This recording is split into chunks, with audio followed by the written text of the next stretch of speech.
আজকের এই মুক্তিযোদ্ধাদের সংবর্ধনা অনুষ্ঠানে উপস্থিত আজকে সবার সম্মানিত সভাপতি এবং বিভিন্ন অতিথিবৃন্দ, বিভিন্ন রাজনৈতিক নেতৃবৃন্দ এবং আমার প্রাণপ্রিয় মুক্তিযোদ্ধাগণ, যার জাতির শ্রেষ্ঠ সন্তান।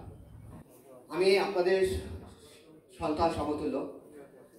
মুক্তিযুদ্ধের যে বিষয়টি আজকে আপনারা এসেছেন, আপনাদের সামনে কথা বলতে পারছি, এটি আমার জন্য আসলে অনেক সৌভাগ্যের ব্যাপার যে এতগুলো মুক্তিযোদ্ধাদের মাঝে আমি এই বয়সে আপনাদের সামনে কথা বলতে পারছি। আমি যেহেতু একজন গণমাধ্যম কর্মী, আমার কথা বলার ভাষাটা একটু ভিন্ন।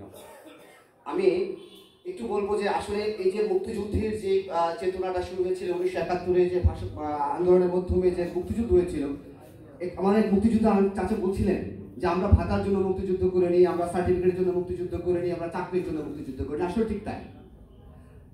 আমরা ছোটবেলা থেকে দেখে এসেছি যে মুক্তিযোদ্ধাদের সম্মান করতে হবে, শুনেছি সম্মান করতে হবে। ছোট ক্লাস 1-এ পড়েছি, 2-তে পড়েছি, 5-এ পড়েছি, সম্মান করতে হবে, সম্মান করছি। কিন্তু কেন সম্মান করি সেটা যখন এই বয়সে এখন বুঝতে শিখছি যে আসলে মুক্তিযোদ্ধার সম্মানটা আসলে কোথায়। মুক্তিযোদ্ধাদের সম্মান কি প্রতি বছর আমরা এসে তাদেরকে ফুল দেব, তাদের জাতির শ্রেষ্ঠ সন্তান বলে আখ্যায়িত করব? এটা মুক্তিযোদ্ধাদের সম্মান, এইটা আশায় তারা মুক্তিযুদ্ধ করতে আসলে জানবে। তাহলে কিভাবে তাদের আমরা মুক্তিযুদ্ধের সম্মান দিতে পারি?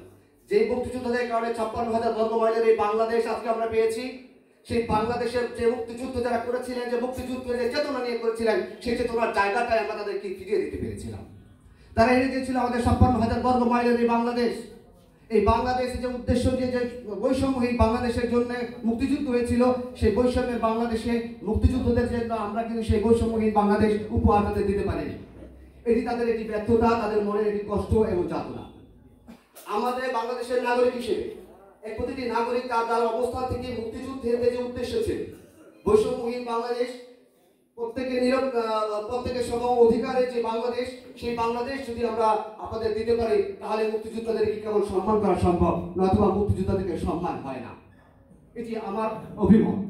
ফুল দিয়ে শুভেচ্ছা হয় না, ফুল দিয়ে সম্মান জানানো হয় না। আমি একটা জিনিস বলতে চাই যে আমি পাকিস্তানের সাথে মিশেছি। ছোট্ট এই বয়সে আমি দীর্ঘ 1.5 বছর 10 জন পাকিস্তানের সাথে একই রুমে থেকেছি এবং একসাথে খেয়েছি, তাদের সাথে চলেছি, ঘুরেছি, ফিরেছি, দেখেছি তাদের চরিত্র, তাদের বৈশিষ্ট্য, তাদের নেচার এবং তাদের যে আচার আচরণ।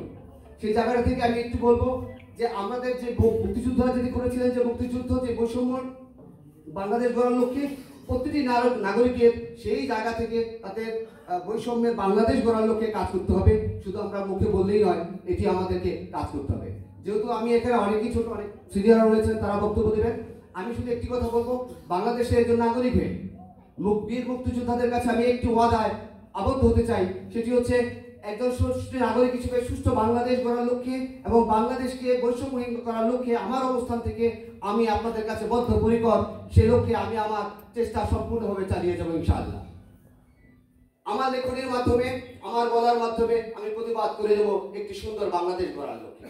এবং আপনাদের কাছে আমি সকলের কাছে সুস্বাস্থ্য কামনা করছি এবং আমার জন্য আপনাদের দোয়া কামনা করছি। আপনারা আমার জন্য দোয়া করবেন যেন আপনাদের এই যে ওয়াদা আমি করেছি, সেই যতদিন আমাকে বেঁচে থাকি, আপনাদের সেই ওয়াদা অনুযায়ী আমি যেন কাজ করতে পারি।